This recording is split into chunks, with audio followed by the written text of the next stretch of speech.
আসসালামু আলাইকুম সুপ্রিয় দেশবাসী।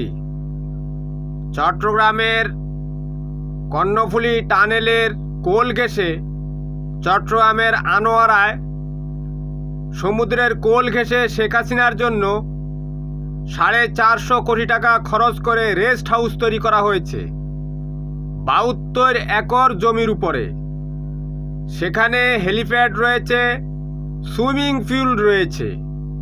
শেখ হাসিনা সেখানে মাঝে মাঝে গিয়ে বেড়াবে, বুঝছেন?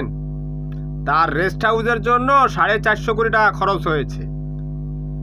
এর আগে তার নিরাপত্তায় নিয়োজিত বিএসএফ সচিবালয়ের 2য় তলা এবং 3য় তলায় সম্পূর্ণ বুলেট প্রুফ কাছে আবদ্ধ করার জন্য 463 কোটি টাকা খরচ করার জন্য আন্তর্জাতিক টেন্ডার দিয়েছিল। এইটাই ছিল শেখ হাসিনার উন্নয়ন।